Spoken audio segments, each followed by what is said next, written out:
could be viewed to be gambling instruments where you're betting on whether people will or will not pay off their loans. And he announced at the time that this measure would be a boon to the American economy and be a boon to Wall Street because they would be freed of any supervision in this regard. And that lack of supervision freed Wall Street to essentially shoot itself in both feet. I worked for 4 companies on Wall Street. 3 of them don't exist anymore.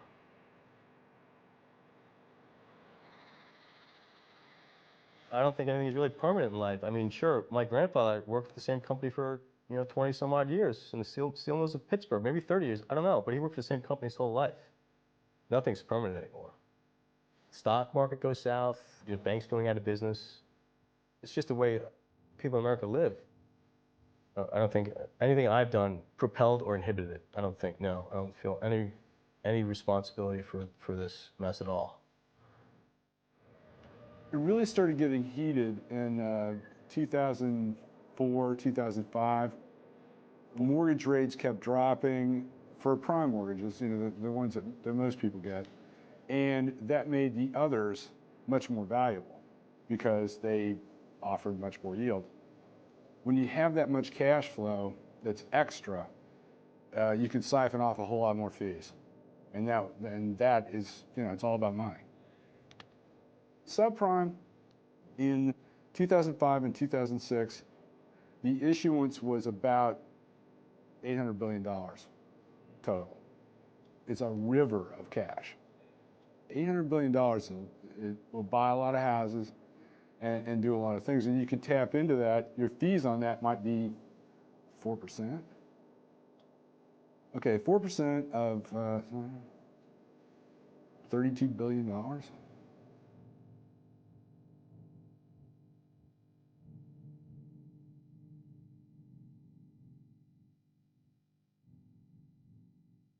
If there's more demand for homes and more people securitizing mortgages, we would sell more bonds. And it could be $1 billion to $2 billion to $5 billion, to $10 billion a month. This is a Lehman Brothers bond done in early 2006. If you look here, you can tell how many mortgages are delinquent 60 days, are delinquent more than 90 days, how much money they've already lost, and how much real estate they've already taken back. That's in foreclosure. That's real estate they've already taken back and not sold yet. As you can see, this is not going well. You've got 800 million, and they've got 31% that's more than 90 days delinquent. Dr. Greenspan, you had an ideology.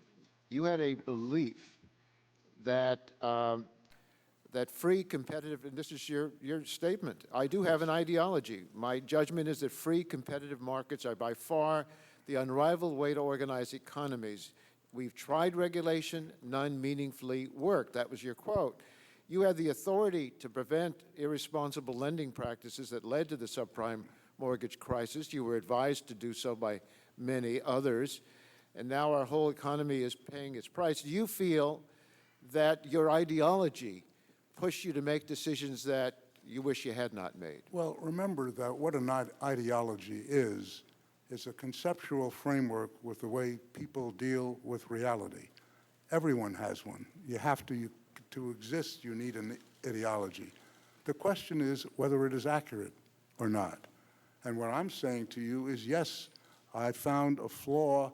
I don't know how significant or permanent it is, but I've been very distressed by that fact. But if I may I just finish an answer to the question previously? You found a flaw in the reality. A flaw in the model that I perceived is the critical functioning structure that defines how the world works, so to speak. In other words, you found that your view of the world, your ideology was not right. It was not working. Precisely. No, that's precisely the reason I was shocked, because I've been going for 40 years or more with very considerable evidence that it was working exceptionally well. I want to thank you on behalf of the committee. Alan Greenspan was the foremost proponent of these derivative products, credit derivatives, which are now at the heart of the meltdown. of them being not subject to regulation. And his theory was as follows, that he believed these instruments afforded banks the ability to move risk out to the economy. In other words, to exchange their risk of making mortgages and having to worry whether people would pay the mortgages, and creating financial products that would invite the rest of the financial world to participate in that risk.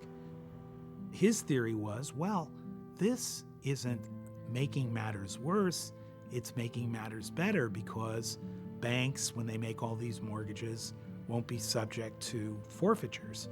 Unfortunately, what we have seen in our most recent history of this credit crisis is, yes, it spread the risk through the economy and made everybody subject to that risk, not just the banks. The banks got so cocky because they thought they were passing the risk off that the discipline of being worried about whether somebody could pay their mortgage disappeared. And they made as many mortgages as they could make. They weren't interested in whether the loans would be paid back. That was somebody else's problem, translated through these credit derivatives and other unregulated instruments. They just wanted to do the transactions, make as many of these mortgages as they could. Every time they signed somebody up for a mortgage, they brought huge amounts of money in, and that's the way they profited.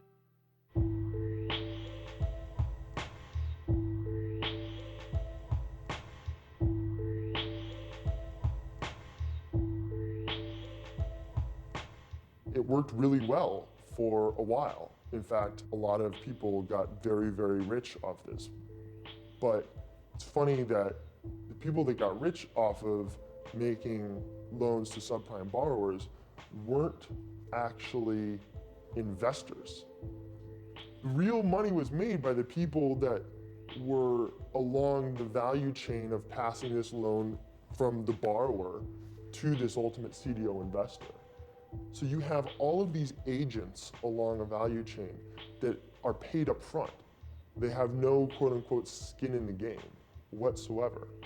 And therefore they have a very strong incentive to make aggressive loans. The banks didn't really ever care. At some point, the person paying the loan off becomes irrelevant, right? Because you extract your value up front and the loan just passes out of your hands. So at some point, you know, you're incentivized to make some bad loans. And you know, I think it's a slippery slope. We got paid for every deal. So the more deals they did, the more money we would make on the rating side. It was a boon. It was rather humorous because at Christmas time when we were talking about bonuses, we would always joke that we ought to be sending Alan Greenspan a big bouquet or a Cadillac or something, because he was keeping the rates so low that the market was just pumping right along. It was grand. Come on, buddy. You needed to have ratings in order for the transactions to be priced for the investors and for the investors to feel comfortable that they were buying something that they understood. When you brought in a pool of mortgages, every bond had a AAA piece. Then it would have AA pieces spread across the spectrum, single A, triple B, double B, single B. So it got sliced up. I think the average fee was right around $100,000. So when you did 1,500 transactions, you know, you did 150 million in revenue. What's funny about it is that who are they taking a fee from, right? I mean, you almost have to follow the money here, right? Because they're taking their fee from the investment banks. In fact, the rating agencies wouldn't even run their own models, meaning that when they rated a deal, they would take their rating agency model, give it to the investment bank. The investment bank would run the entire model for them and then give them the results. And then the results would go to a rating agency analyst, and that analyst would take it to committee, and that they would eventually agree on the rating. But they didn't run their own models. How do you know this? because I worked at an investment bank and was running the models for them.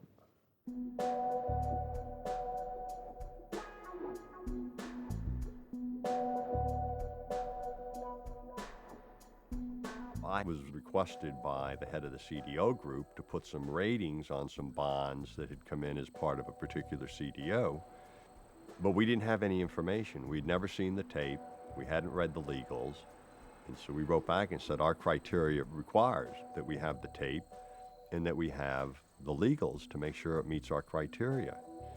And they wrote back and said, well, we can't get any of that. You just guess and put a rating on it. And that was clearly a violation of our ethics, so I just told them I wouldn't do it.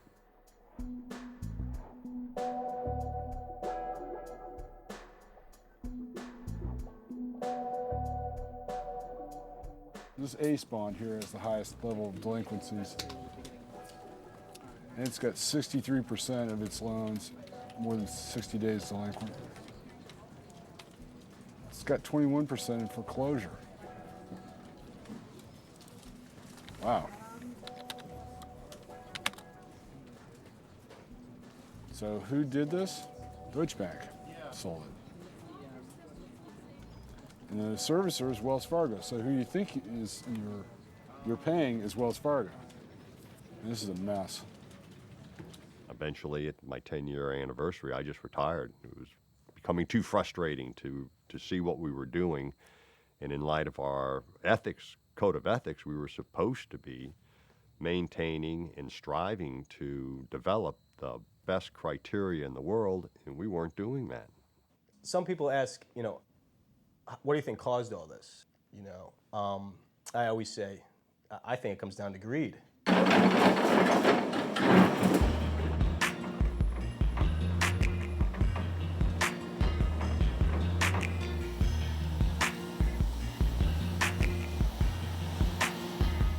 They ain't just stairs, they ain't just halls. It ain't just brick, and they ain't just walls. This place was our house, man, it's where we call home. Now we gotta give it up, cause of subprime loans. They ain't just stairs. For so long, man, since I was a kid. I remember every moment, everything that we did.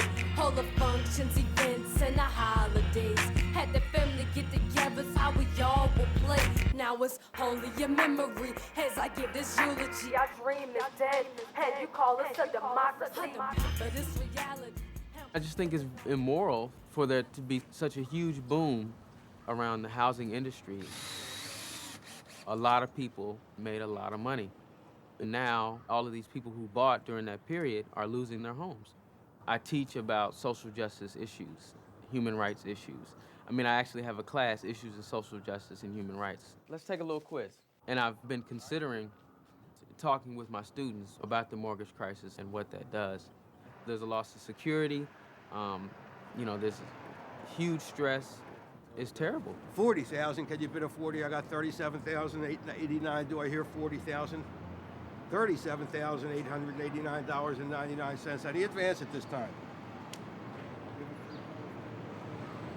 $37,889.99 once, twice, third and final call. Hammers down at that amount. The consequences of this entire mortgage foreclosure crisis are devastating for cities like Baltimore. Subprime lenders would target minority areas for their products that were bad. It was essentially marketing bad products or poisonous products to minority communities. And they did that because they knew that those areas were particularly vulnerable to their practices for the reason that the folks who lived in those neighborhoods had been for many years denied prime loans. So they hadn't been able to get credit, they hadn't been able to get prime loans, so they were ready, willing, anxious to say yes to anything that came along. And so the subprime lenders and the predatory lenders took advantage of that. And that practice of literally targeting an area because of its racial makeup for a bad loan product is what we call reverse redlining. Too many American families, too many minorities do not own a home. There is a home ownership gap in America. The difference between Anglo-America and African-American and Hispanic home ownership is too big. We've got to focus the attention on this nation to address this. And it starts with setting a goal, and so by the year 2010, we must increase minority homeowners by at least 5.5 million. This is 3513 Kenyon Avenue. Being sold subject to a bankruptcy, possible bankruptcy. This property is being sold subject to a possible bankruptcy filing, so if you're the successful winner, you'll get your deposit back, and we have an opening bid of $116,700 to open. Do I hear $118,000? I got $16,700 bid. Do I hear $118,000 now for it? I got $116,700 bid. Any advance? I'll give it 3 calls then. Set $116,700 once, twice, third and final call. Hammers down at $116,700. I don't feel very good about myself. I've kind of felt like a failure. On some level, I understand that I'm not the only person that's in this situation, but, that doesn't make me feel any better. We found this house, we closed on it, and everything looked good. We had to borrow some money from friends and family, for closing costs and that kind of thing. But then a month later, when we got the first bill, it was almost $300 more than what they had told us it was going to be when we closed. So that was really the beginning, So I called the mortgage companies and asked them, and they're like, "Oh, well, the closing, when you were at closing, they should have told you that, that you're having escrow, added to your mortgage payment," which is fine. I mean, escrow, that's fine because it's putting money aside for taxes and insurance. But nobody told us that, and so it's just really been a struggle ever since then to just really, keep up with the payments, with paying utilities, and then when my wife was working, then of course we had to pay for daycare, and and that's hugely exorbitant cost. And so we just just really been living check to check ever since then.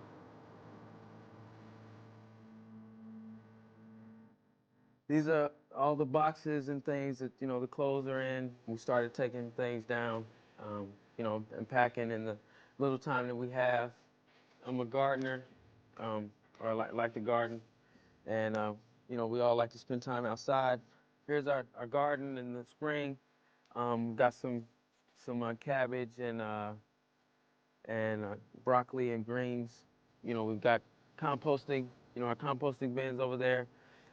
This is our leaf compost because we've got all these trees, and then we've been saving rainwater to water the gardens with, and obviously to cut back on grocery bills because it's expensive to feed 5 people.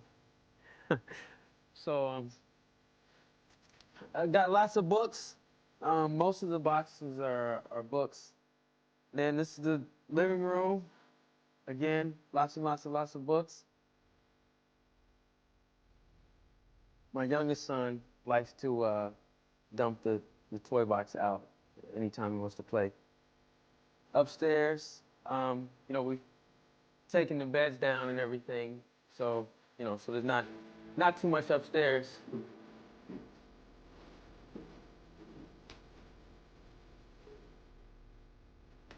This here, was the boys' room, and so the last few little clothes in the closet.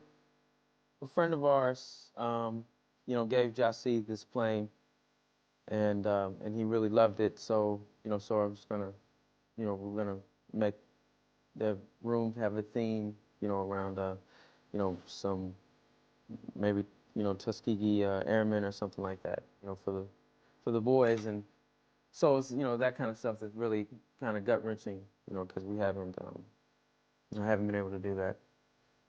The subprime mortgage foreclosure crisis has caused a massive drain of equity that is disproportionately being sucked from these minority communities. And this is the civil rights issue of the 2000s because it is just as invidious, just as destructive as the overt barriers to integration that we saw in the 1960s. I mean, the Jim Crow laws simply said you can't live here. But when you suck all the money out of and drain the equity out of a minority community, you might as well be saying to folks, don't come live here.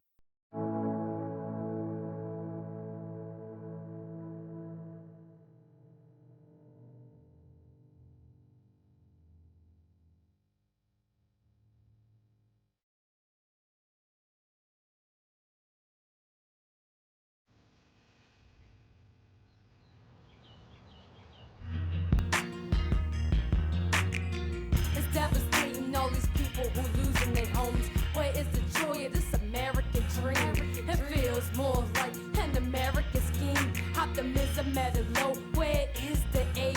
Who's supposed to have our backs? Honda CRA. They take a look at your face and they start denying. That's what the banks do, yo, when they redlining, helping us get a home. Was never their priority. Our loans cost more, y'all, cause we the minority.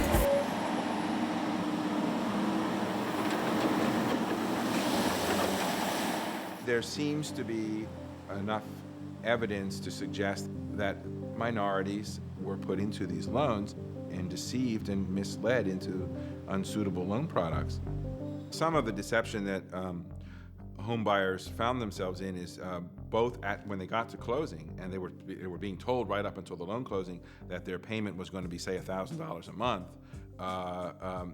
and then they get to the closing and they're sitting and they're looking at the documents, and all of a sudden it says your monthly payment is going to be $1,500 a month or $1,800, whatever the much higher number is. The confusion is that they weren't being told that they were going to have to escrow for the real estate taxes or the hazard insurance on their home.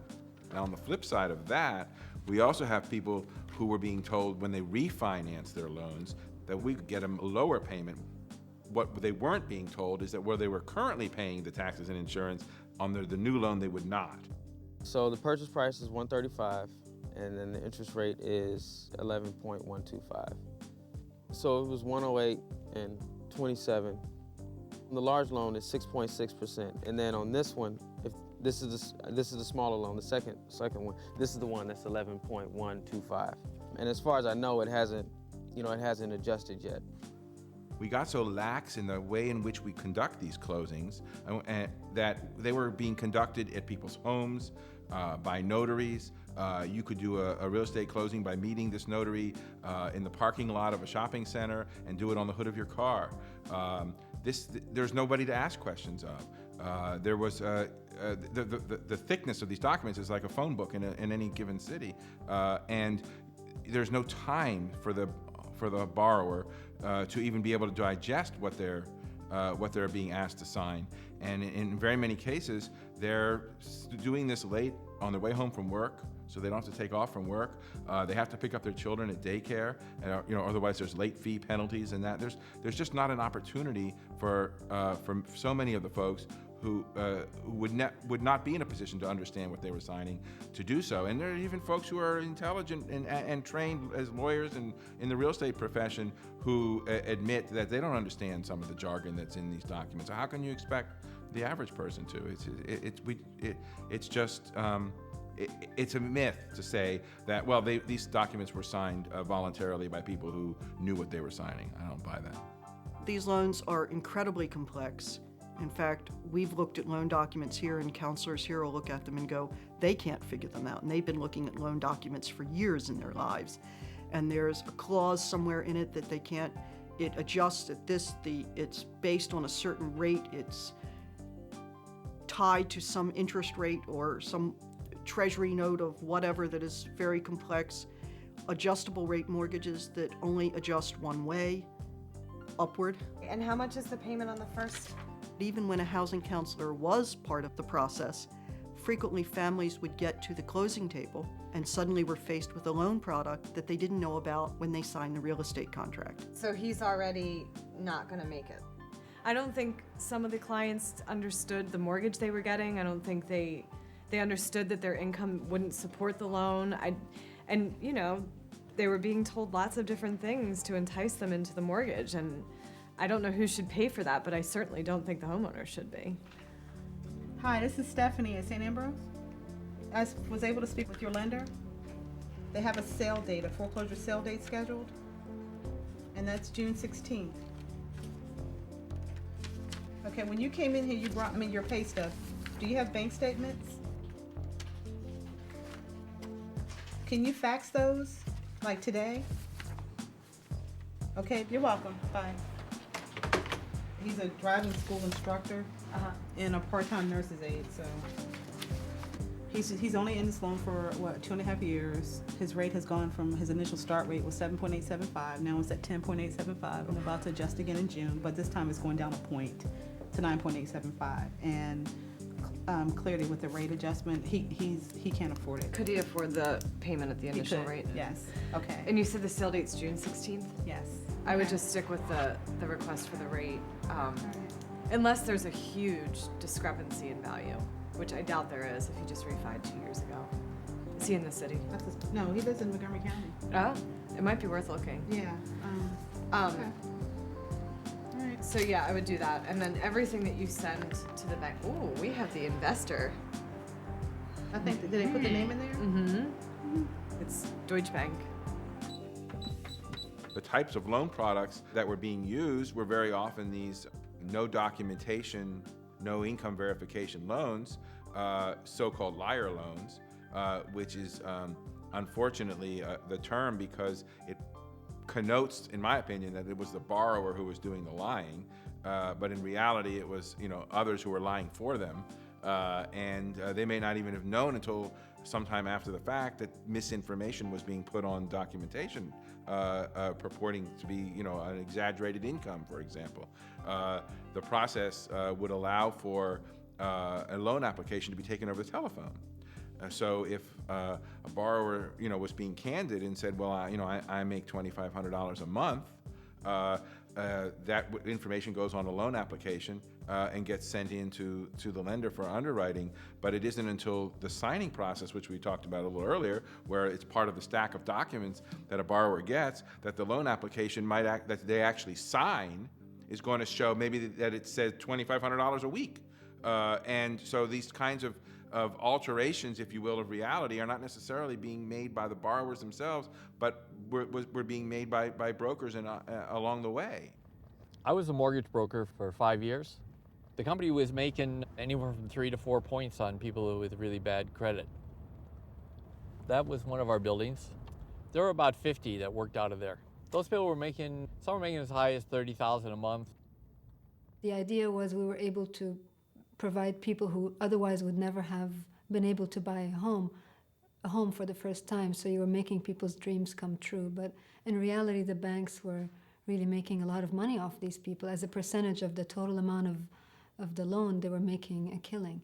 A stated loan is where I verify you have a job with XYZ company, and I put down, let's say your real salary is like $4,000, and I put down you're making $9,000. Most of them were being inflated by the loan officer, knowing what percentage they had to come in at. All those are all offices. Everyone was full with loan officers. Like your total debt to income can only be like 50%. So if you're making $4,000 and that brought you to a $6,000 debt to income, they would put in you were making $8,000 and bring you down to 35, 40%. Almost everyone in the whole industry was doing it.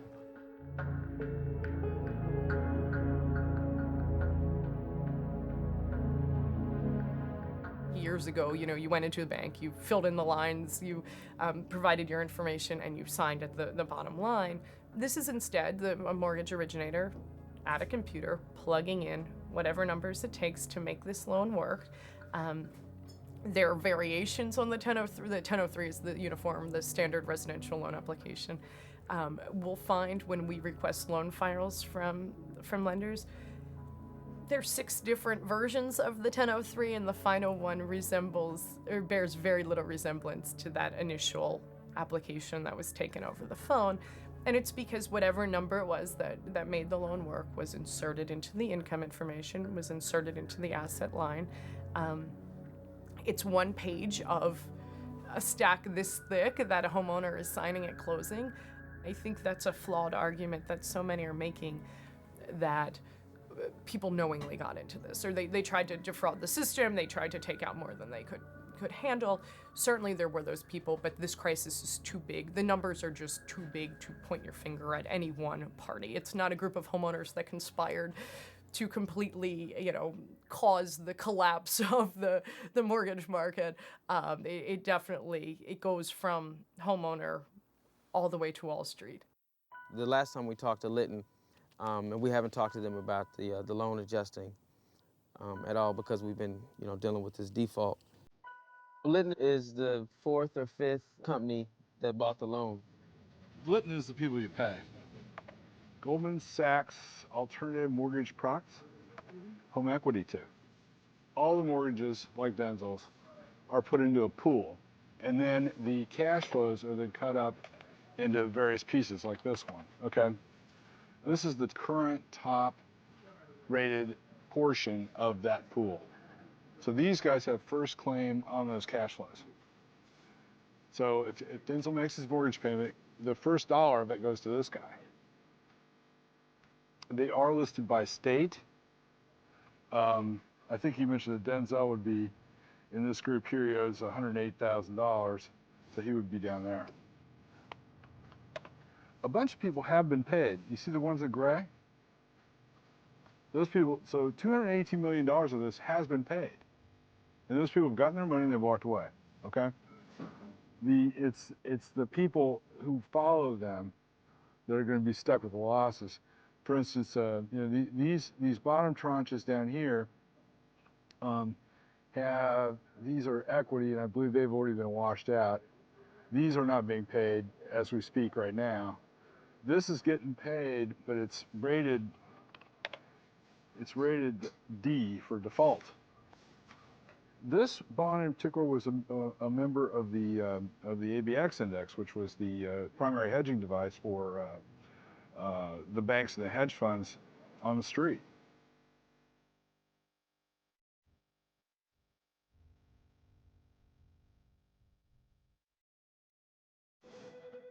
Like a bookie on a sports book. If you want to take the Jets, well, then you take the ABX, and there are different point spreads and things like that. I mean, that's a simple way to look at it. The idea for the bookie, though, is to get somebody else on the other side of that trade so that he doesn't bear the cost if he loses, if he's wrong. It makes people able to bet more. No one told Denzel that he's a chip. Hank Paulson was in charge when this collateral was put together.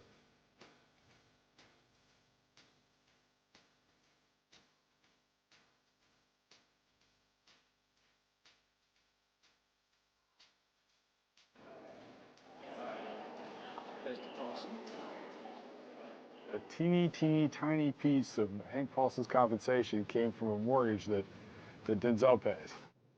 The securities that you can generate in a GSAMP deal, the bonds that are backed by houses, those bonds thereby go as assets into a CDO.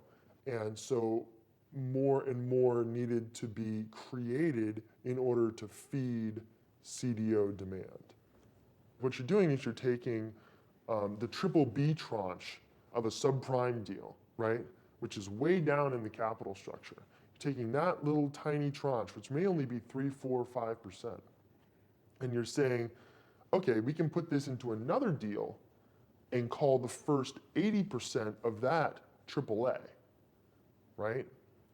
And I think a lot of guys within Bear didn't think that that was logical, and I don't think a lot of financial engineers in general would think that's logical.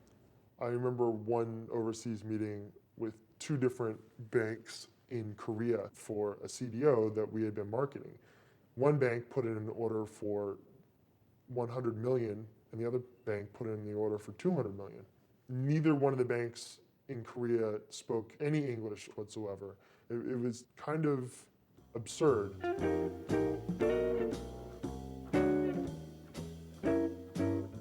On the original deal, again, the assets are subprime mortgages, land, house, promise to pay, and you create these tranches.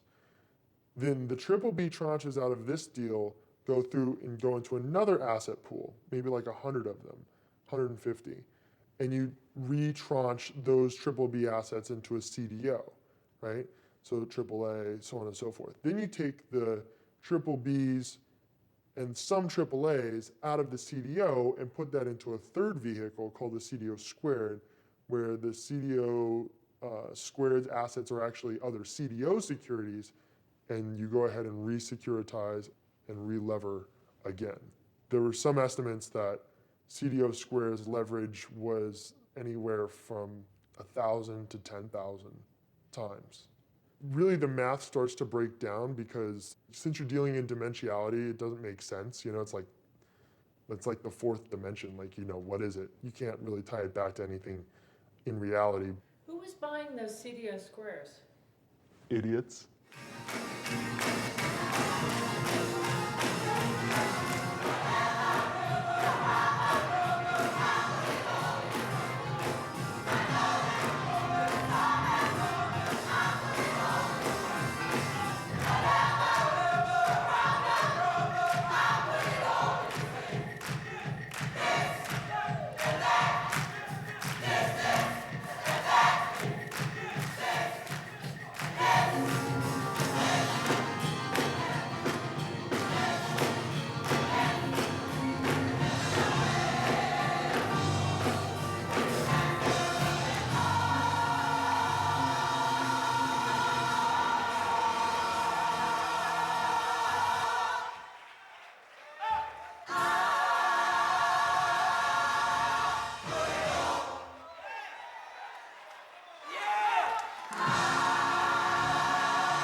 I'm Reverend Emily Wade. My nickname is Emily.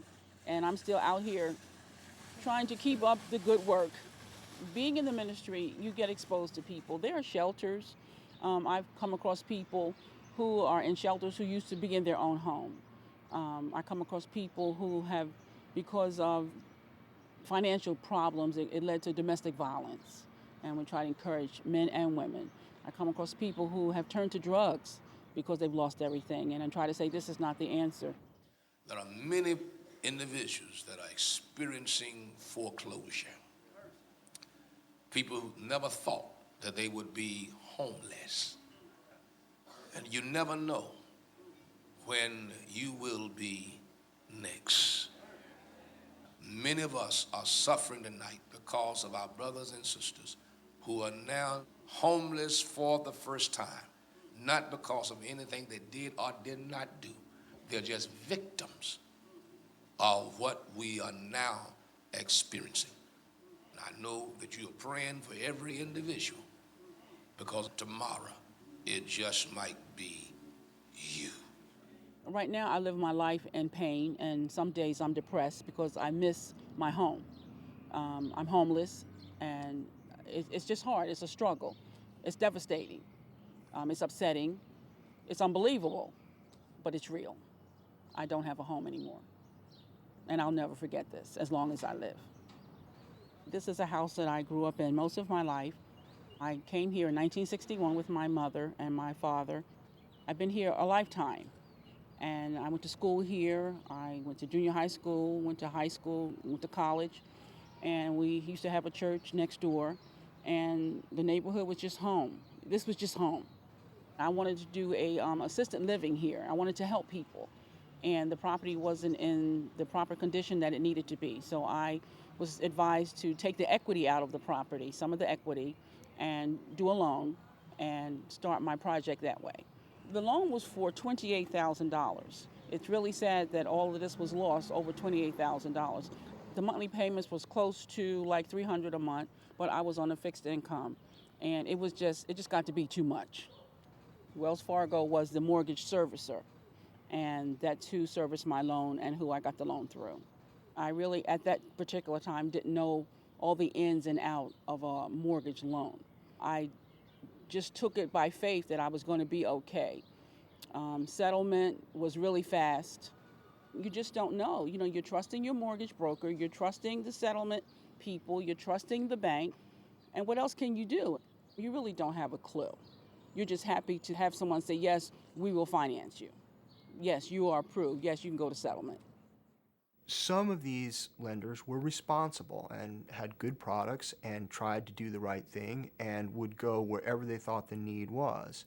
There were other institutions, though, and we've alleged in our lawsuit in Baltimore that Wells Fargo was one of them, that targeted the minority community for this subprime paper, and did it because they believed that they could make loans there that would have higher rates, would have higher fees, more points, that they could get away with it, and that they could get people into loans who really shouldn't be in loans. They would not otherwise be able to afford the loan, but they could talk them into it and sell it to them, and folks would do it. I was already in a tight situation, and sometimes unforeseen financial difficulties can creep up. And if that happens, that can even stress your budget even worse. And that's what happened to me. I talked to Wells Fargo about it. They weren't as helpful as they could have been. We know that they know how to evaluate a person's risk. They can predict with incredible precision the likelihood that you or I will be either late in paying back, making a payment 2 years down the road or 3 years down the road, what they call delinquent payments, or the likelihood that we'll actually default, that we'll actually say, sorry, I can't pay anymore, I'm done. They can do that with mathematical precision. And yet, they were 4 times more likely to get it wrong in the minority community than in the white community. Statisticians will tell you that's impossible. It doesn't happen by chance alone. It's not a random event. There had to have been a thumb on the scale.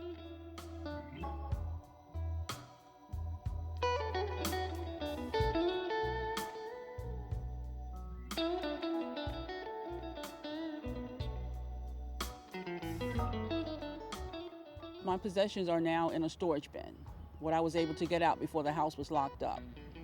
After a while, it really sinks in. It's gone. You've lost it. You don't own it anymore. You're trespassing. And that hurts. You lose more than the home. You lose your identity. You lose your space. You lose your church. You lose your community. You lose your local friends. You lose your feeling of safety. You lose everything. It destroys people. It destroys people. It sent these communities 4 steps backwards. And what it did was it led to properties being abandoned, being boarded up, creating fire hazards and creating places for crime and drugs to fester. It sucked money out of these communities. People left, and with it, their equity was gone. They become less attractive places for investment, not more attractive places for investment. And as a result, these communities that are so close to the line start to collapse.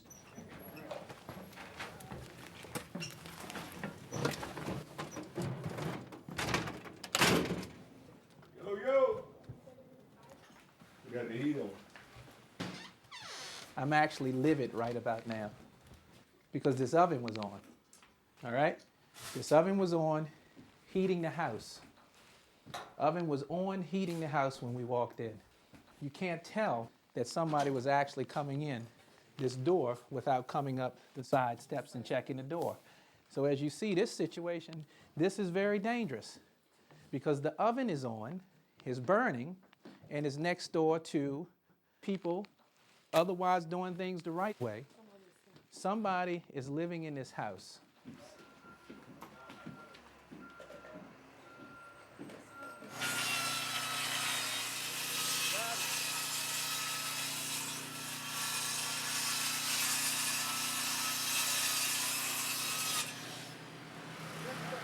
That's the back door.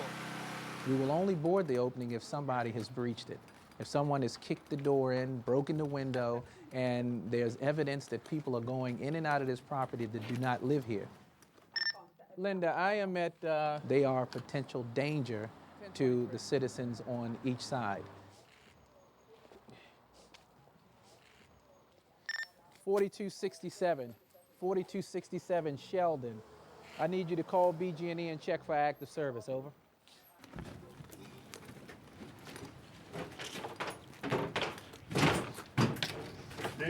perfect. All right, now, I'm gonna still need the ladder. No, you ain't, I got you. All right. I'm taller than you. There should be a law, short people. Because they can't reach all the way up top. There you go. You gonna put the rest up? I'll give you. You there. We got a squatter situation. The BG&E has been on, gas stove was on, and they've been using the back door, but I don't know if somebody's in the basement.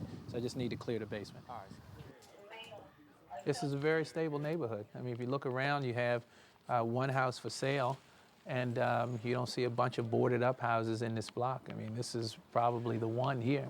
So it's an otherwise stable neighborhood, and what you'll have is you'll have this cancer right here. Somebody is taking their eyes off of their property, or maybe a foreclosure situation, and you know, somebody takes advantage of a house that's in good condition, and they make it their home, and they become disruptive to the neighborhood. All clear? Yeah, it's all clear. Okay. Like I say, all of this is just a deterrent. Because if they want to really get back in here, they'll get some tools, and they'll open it back up. In October, they turned the BG&E on, and the phone is plugged in. So this home right here belongs to the city, right? No, it belongs to the bank. You have people that are homeless looking for a place to live, so an unoccupied house becomes a house that gets broken into. They know other homeless people that need a place to stay. They take over the house and they start renting rooms. So they start their own business on a house that somebody's left. Gonna check the reddest property. Baltimore was real prime for investors. Investors come in, they see an opportunity, they grab a property, they'll start doing some rehab and try to sell it to somebody, the first-time home buyer, that can take advantage of some of the programs out there for first-time home buyers. But let's just be clear, investors are in business to make money. They want a return on their investment. Do they really care whether or not the person can hold on to the home for the long haul? Probably not, because once the property is sold, they're gone. I think the record reflects that this is part of a foreclosure as well. It's part of the pain in the city. When you have to put additional revenue and support in the neighborhood by boarding up homes, by other people's properties depreciating as a result of the vacant properties, I mean, it takes away revenue that you can use to restabilize the area. So it's costing us with additional police, fire, resources coming out of housing and community development, and all those other support services that help to keep a community thriving and growing. What school you go to? Booker T. Booker T, you didn't get their homework. Is this your mother or your sister? My mother. Okay, she look like your mother. She look like could be a sister. That's your mother? You need to find out why she didn't get no homework at Booker T. Oh, they testing this week? All right. I'm so sick of crying, I'm devastated cause I lost my house, I'm sick of all this war. All I wanna do is get away, get away. This ain't right, yeah, times is hard. Don't take away her house cause she got 2 jobs, and that's all in all. She working real hard and plus she don't want all her stuff to be gone. She got kids crying inside, they dying. It's embarrassing to see all your clothes outside because they is wrong, just leave her alone. She gotta find another place that she can call home. Got 3 kids, yeah right, more like 9. Yeah. Living in a house with 30 days to find a new place to run away with all her kids. Never gonna leave him cause that's what her mom did. Steady searching for anything to shelter. Now her head up high and she know times will get better. You know it's hard out here for young black mothers, protecting her cubs through the good or bad weather. Where's the percentage on your mortgage and your house is gone? Where's the percentage on your mortgage and your life is gone? Where's the percentage on your mortgage? Where's the percentage on your mortgage? The bottom line is banks want to make money. They make the loan, then they sell it off. So they're through, they've gotten their money. The banks were very excited about these deals because you would tell people, oh, don't worry about, all you have to worry about is the next 3 years, and then before it comes up again, before your rate becomes adjustable again, you can come back to us and refinance. And so we knew we were getting people again after 3 years or 2 years or 5 years or whenever, And every time they refinance, obviously, it's a lot of money to the bank. The bank would have all kinds of internet advertisements where people would click on them and give their name and phone numbers. Here's an example of the kind of ad you might see for a subprime loan. We are here to help you. Well, why would you need help if you didn't have a problem? So that already applies that something is amiss. It says, worried about your arm, save a leg. Call today. So this is what we call a transformational advertising message. It's intended to evoke emotions. It's intended to connect the reader with an experience. And in this case, the experience is very negative. Worry. Again, fear. 0 to 60 in 4.2 seconds. Yo, yeah, I'm working on your home loan right now. Fees? Let me check your file. How much for the gold package? 10,000. 10,000? Yeah? Ciao. If your mortgage broker is living large off of your dollar, then it's time to stop this man. I mean, in that message, you know, they're one, again, using a fear tactic, suggesting that, you know, mortgage brokers are getting rich off of borrowers. But here's our solution. No closing costs for homeowners with bad credit. No points, no fees. We're going to offer you no fees, no closing costs. Who in their right mind wouldn't want a mortgage with no fees and no closing costs and no points, especially if they have credit problems? Hey, Jim, it's your mortgage. You didn't forget about me, did you? Jim! I finally decided I needed help. Yo, Jim, it's your other credit card. Do I look big to you? I think I'm getting big. His bills are literally talking to him, bragging about how large they are. And then they go through and make a claim about some people's mortgage payments are doubling. You know, another fear tactic. Well, if you already are overburdened with debt, all this is doing is serving as a reminder of how difficult your own personal circumstances are. Patients we have here now will be patients who have been diagnosed with depression, panic disorder, phobias, substance abuse, just about any type of mental health issues that you can name. I am a clinical therapist here. I work with men and women who have various mental health issues. This is a cognitive behavior program, so most of the therapy is cognitive behavior.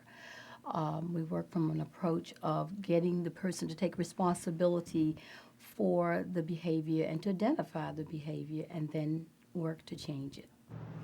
At the end of the day, I think about what I'm going home to, the mortgage. Don't drive him fast, man, I'm telling you. What kind of letter are they going to send me this time? What kind of threat am I going to be under? What'd you have for lunch today, Grandma? You didn't have anything? Cook you some pasta, lasagna when we get home. Right. How's that sound? Is this right? I don't know, that's not fitting in. Mikey, is this right? Okay. Yeah. Hey, Thomas. Hey, Thomas. Say your sweetie pie.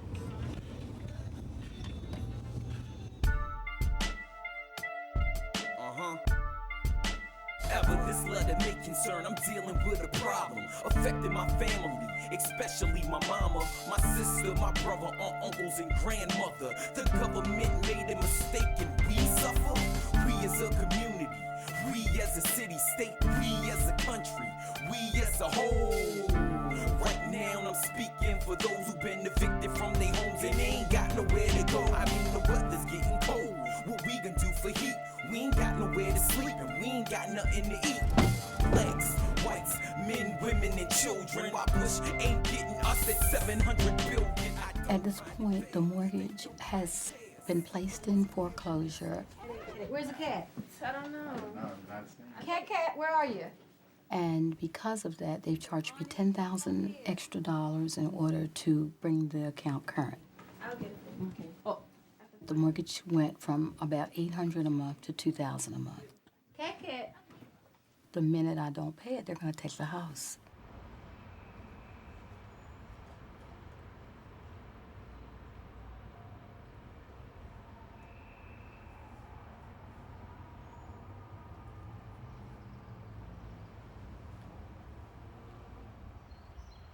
I got a letter with the ad. House, 4405 Adele Terrace being foreclosed on with the date. Well, I screamed because I open it up and it's like seeing your life on this paper. And I almost died because they sent me that. I guess whoever sent it wanted me to know this is very serious and you need to call us right away. And it was the actual ad from the paper. And that is the strangest feeling ever to see it. You see, and then little print, they got your name for the world to see. And it's there. And I'm like, oh my God. So that was just the most terrifying thing. I'm leaving tonight at 3. Oh, no. That won't work. Not by yourself.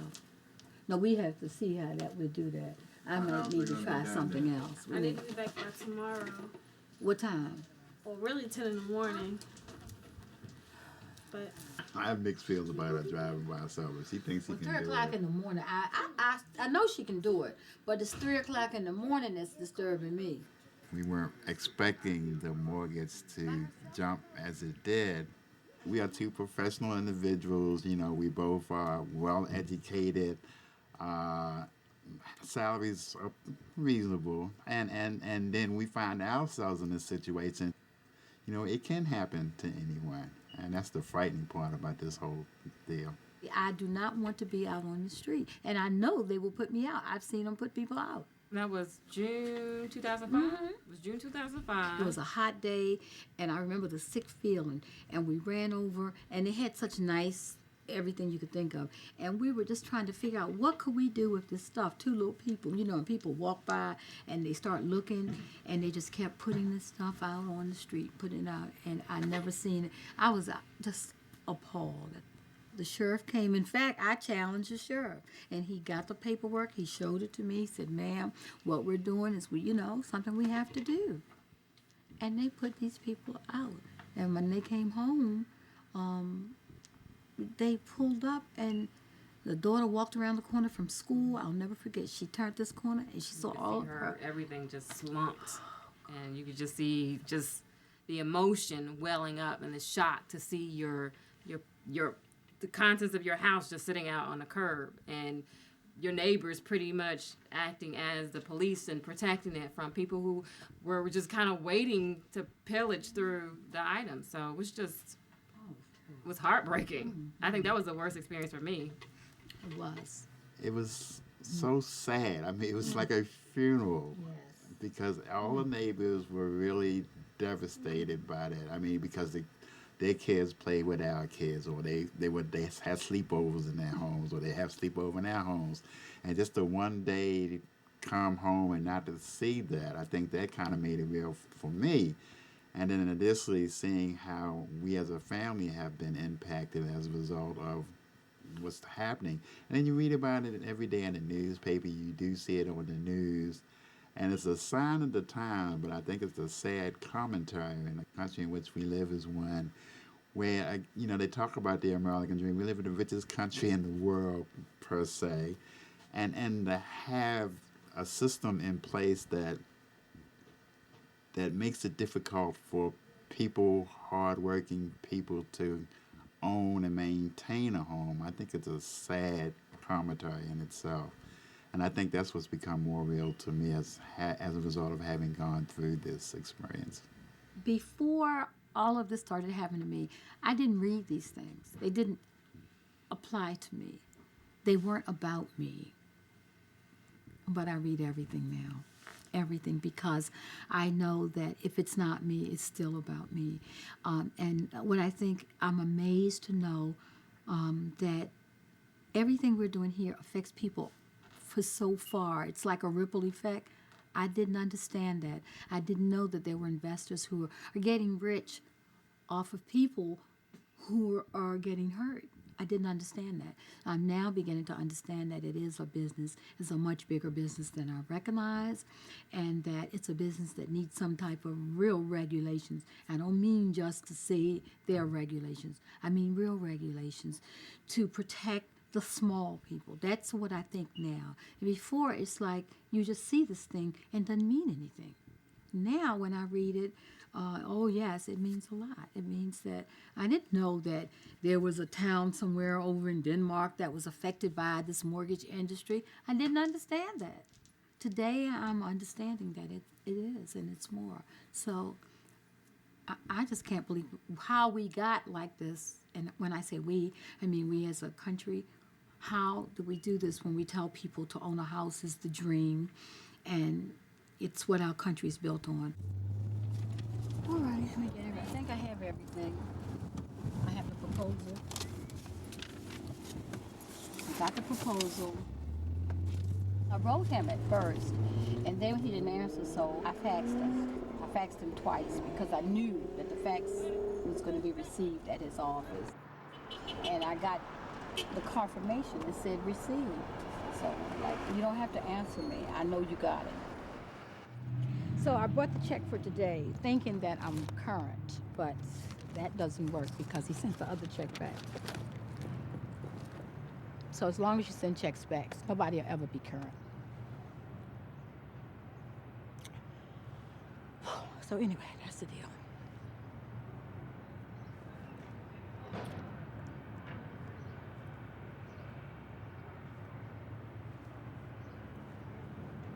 So he won't accept this check? Nope.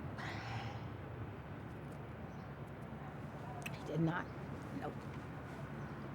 So that automatically makes me, I can't talk anymore right now.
I've zoomed in here just on an area of Stockton, California.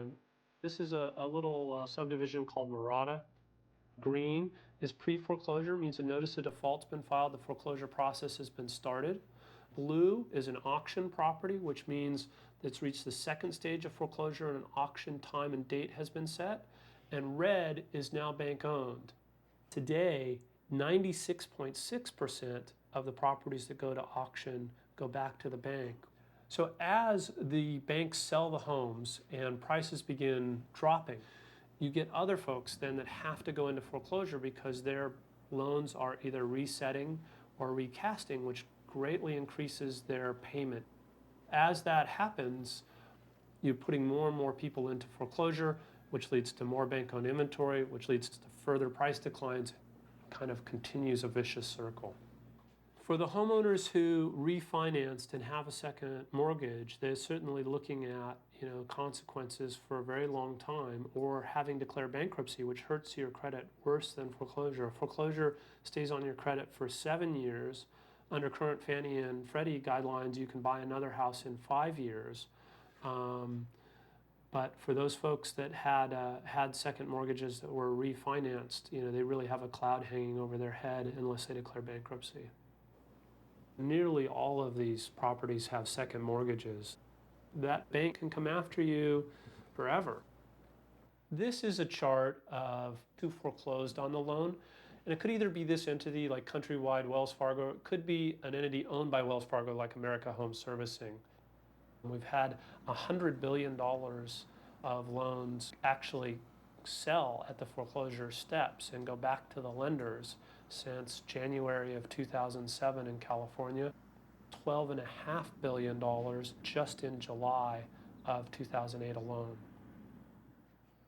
Discovery Bay is a unique community out in the middle of the cornfields of the Central Valley, about an hour from the Bay Area. And we have 200 properties in this little subdivision that are currently in foreclosure. Prices ranged from $650,000 to $850,000. And these homes now arguably are worth around $350,000. Most of these homes are still going to have second mortgages. So foreclosure is going to be the outcome for the majority of these homes. And there's subdivision after subdivision like this throughout California. On this particular street, nearly every house is in foreclosure. This first one's now bank-owned. The homeowners are still in it. Looks like they're actually doing some repairs, but that house is now owned by the bank. Another foreclosure here, 6270. And you can see the yards are starting to fall apart. Grass isn't mowed, 6262, another one. 6254, again, starting to see weeds and other things in the front yards. 6246 is in pre-foreclosure. They've had a notice of default filed. Got a couple of folks here hanging in.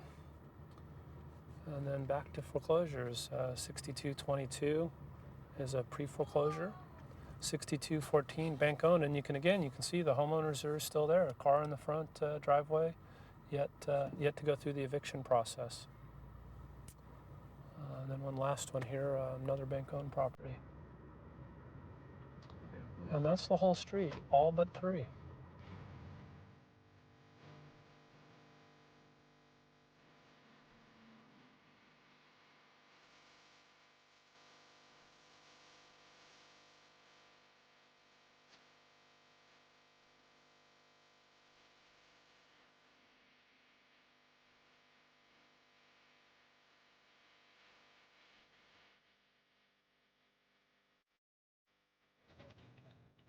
Is the banks wanted to test the envelope and make more and more of these loans and make them to people who were more of a risk. They went to the people who were buying the securities and said, I know you're nervous. You're buying securities in a kind of mortgage where the likelihood is that the person may not pay off. So we'll sweeten this deal for you by giving you a guarantee. Now, that sounds an awful lot like an insurance policy. However, the banks were very careful to never breathe the word insurance, because if it was insurance, it would be subject to state insurance regulation and all sorts of requirements, including capital reserve requirements. If the bank was making a guarantee and it was an insurance contract, they would have to set aside money to make sure that they could pay those guarantees off. But they said, let's not call this insurance. Shh, don't use that word. It's a credit default swap, an instrument that was expressly excluded from federal and state regulation by the December 2000 Commodity Futures Modernization Act. To make the matter even more dramatic, the banks decided, we don't care if you hold a security interest in the mortgages. This is a very interesting little investment you can make. For a very little amount of money, you can bet that the person who received the loan won't pay the loan off. So if you give us a little premium, even if you have no relationship to the financial transactions that are taking place, it was like the lottery. You could win the lottery. Somebody will get thrown out of their house and you'll get a lot of money. The subprime mortgage crisis was, for me, it turned into a hedging opportunity. For other people in the world, it's been a lot of pain, misery.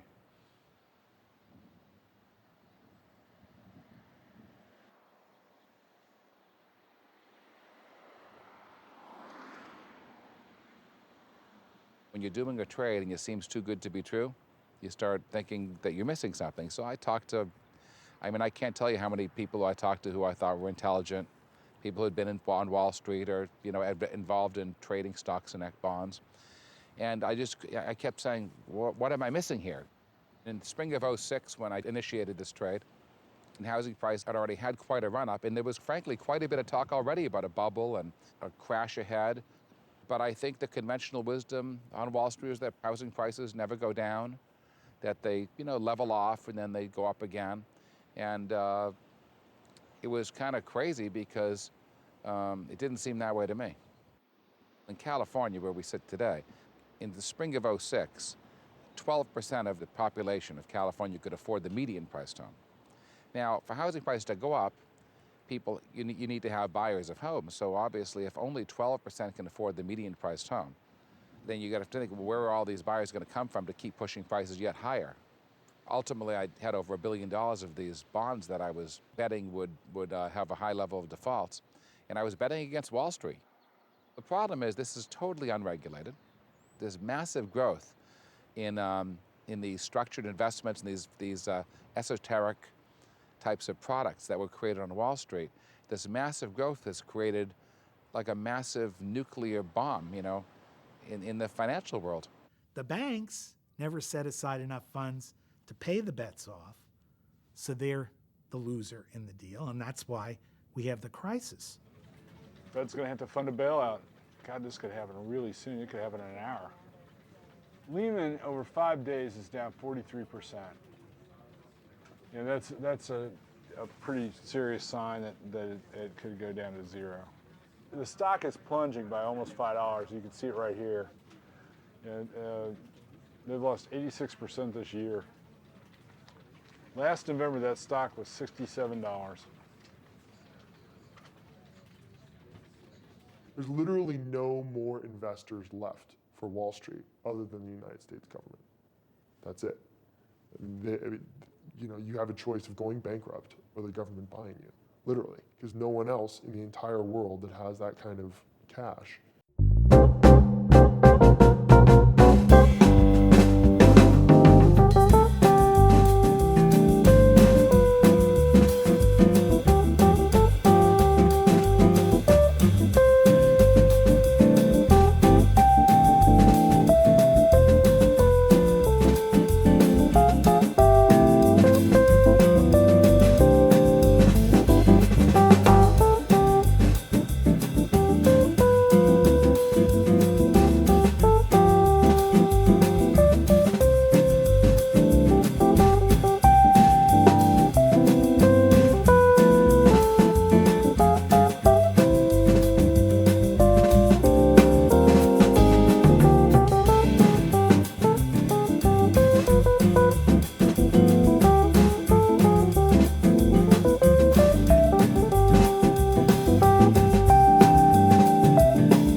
taxpayers because of your risky investment and credit default swaps.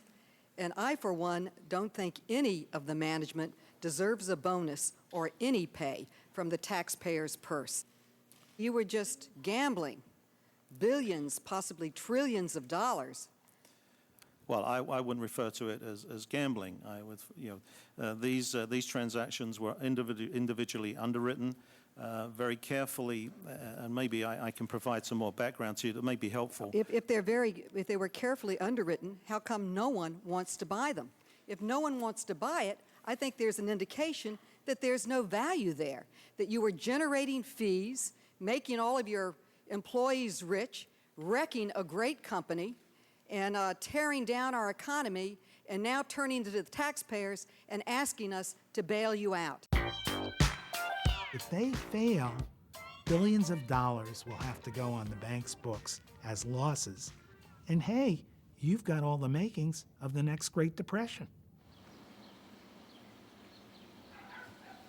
If you're a homeowner and you've fallen on hard financial times, in general, one of the very first things to save some money that you're going to do is switch that pool pump off. They can be quite costly, and they very rapidly will turn green with algae. Trash starts to collect in them, and the organic load in the pool, as the chemicals start to dissipate, the organic loads start to build, and that produces a certain chemical signature that mosquitoes are then drawn to. Okay, so what you can see in this image is basically like a crumb scraper on a dinner table. And they've just taken all the contents of the backyard and just basically raked them all into the pool. So you have a very large, what looks to be a 13 or 14-foot trampoline, playground equipment. Every possible element of the backyard is now found within the pool. What they'll do, as opposed to repairing the pool, is they'll start filling it in with random trash. We've had people drive vehicles into their pools to try to fill up, the larger portion of the deep end.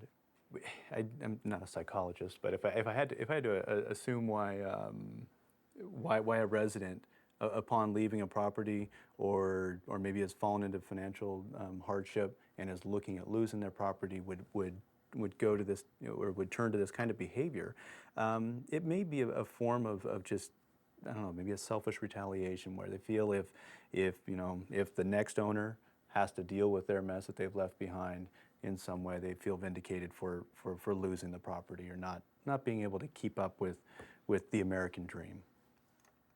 This now creates perfect habitat for rodent breeding. This provides shelter for an entire colony of rodents that have the potential of transmitting viruses to community members. And not only viruses, but salmonella and other things that are found in the rodent feces and urine. 2007, we started to see the increase of foreclosures right about in May to June. That's really when it started to hit California, and we noticed it. So we saw an escalation up to 1,869 pools inspected in 2007, and of those, about 551 were breeding, jumping to 29% of all the pools inspected. Now, just in the first quarter of 2008, we already have 621 pools inspected, and of those, 316 were breeding.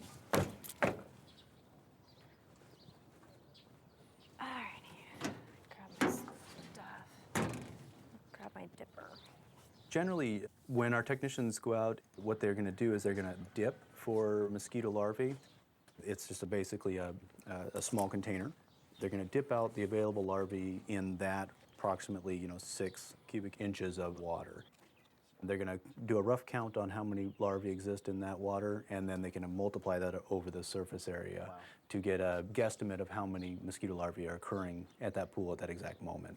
12 by 25 by 150 would put you well over 700,000 or 800,000, in terms of just what we can kind of guesstimate. Just this little pocket right here has got to have 10 to 12,000. The larger impact globally is the transmission of vector-borne disease.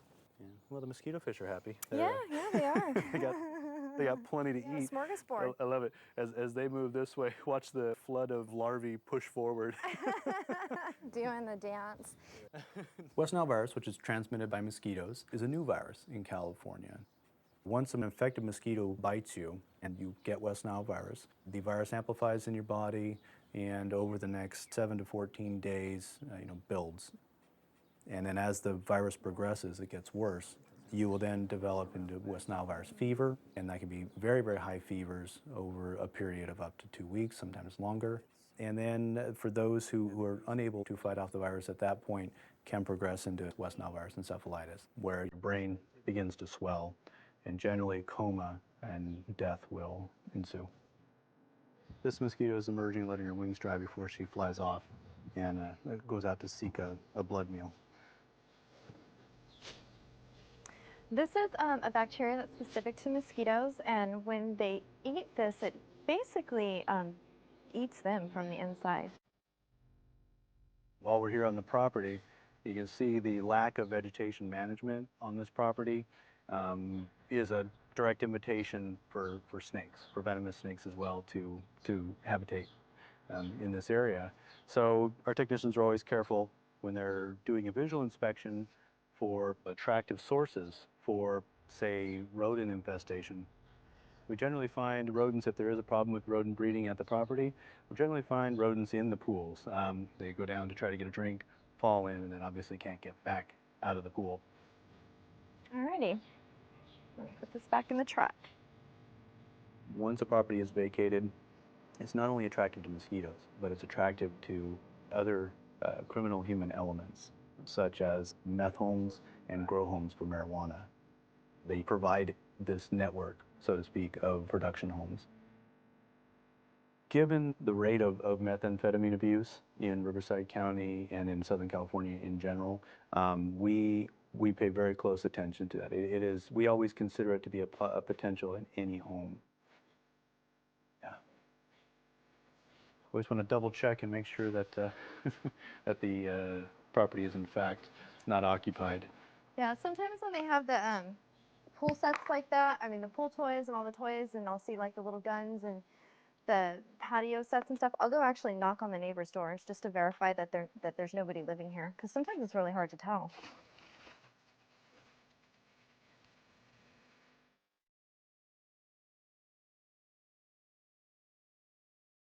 You and I had nothing to do with this fiasco, but now we're going to prevent a depression, going to have to pay big time to rescue the major investment banks and major commercial banks in this country. And many people are poised for further failures. And if there are further failures, you and I are going to be called upon to spend a fortune to rescue these institutions that are the ones who caused the problems to begin with.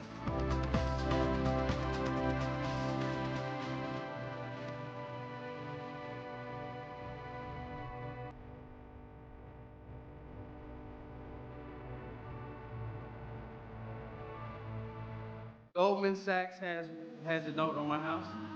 So, welcome to America, right?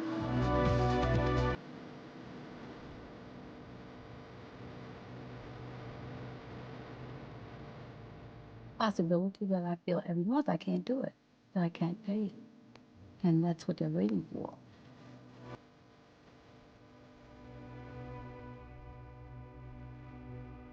Sometimes I sleep in the car. I have a girlfriend that has a car. I sleep in my car. I call it my car. Sleep in my car. Especially this time of year, I'm not scared.